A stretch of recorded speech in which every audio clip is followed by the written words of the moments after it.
Bonjour, je vais vous montrer comment utiliser GP Planning avec des sociétés dans l'événement, sociétés d'organisation événementielle. Donc, je suis parti d'un exemple avec un projet type. Donc, un projet type, c'est un projet qui va nous servir de base pour pouvoir créer de nouveaux projets.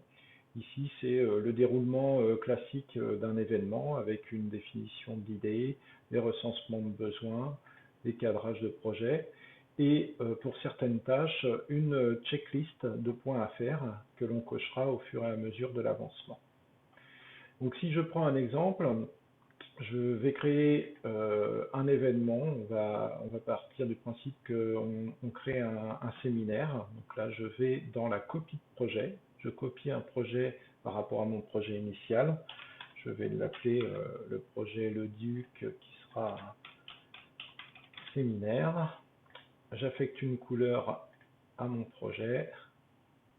Je vais préciser que je copie les éléments du journal pour que ça puisse me garder ma petite checklist. Et donc, une fois que j'ai cliqué sur OK, mon projet se crée, voilà, le Duc, avec la liste des tâches identique à celle de mon projet type, la petite checklist également. On peut voir à droite ici que la date de début prévue n'est pas renseignée. Donc, ce qu'on peut faire dans GP Planning, c'est planifier automatiquement mon projet. Donc, je clique sur planification automatique. Je vais calculer ma date de début par rapport à ma date butoir.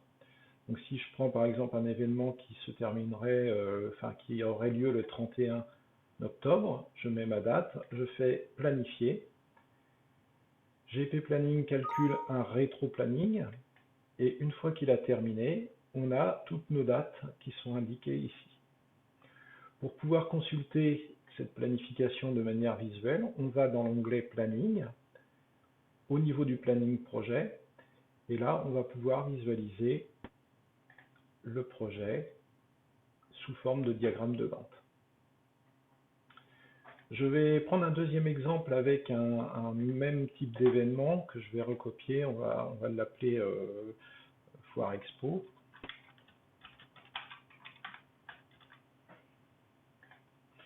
Donc, Foire Expo. Je vais recopier un projet, je vais lui mettre une autre couleur pour qu'on puisse bien la distinguer. Et on va planifier ce projet sur une deuxième date qui sera plutôt vers la mi-novembre. Là, on a créé notre projet. Je vais à l'intérieur. Je vais définir mon rétro-planning avec une date de début plutôt au 15 novembre. Je planifie. Voilà. Et donc, si je vais dans mon planning, je constate un début de projet en rétro-planning qui commence le 12-10, qui se termine le 15-11. Donc, dans GP Planning, ce qui est bien, c'est qu'on peut voir les projets de manière unitaire. Ce qui est intéressant, c'est de pouvoir consulter également le planning par ressources. Là, on a créé deux projets.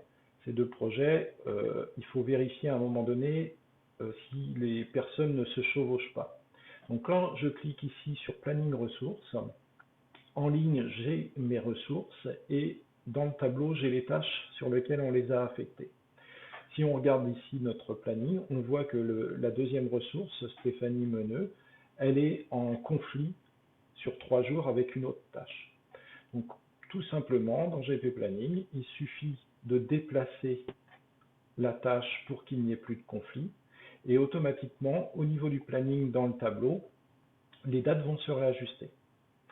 Voilà, ça c'est pour la partie planification. On va passer à une deuxième phase qui va être la gestion de l'activité, c'est-à-dire faire avancer les projets et éventuellement, c'est une option, c'est pas une obligation, la saisie du temps sur chacune des tâches de ces projets pour pouvoir analyser un petit peu si on a gagné par rapport à ce qu'on avait prévu ou si on est plutôt en retard ou si on a dépassé le temps qu'on avait prévu au départ.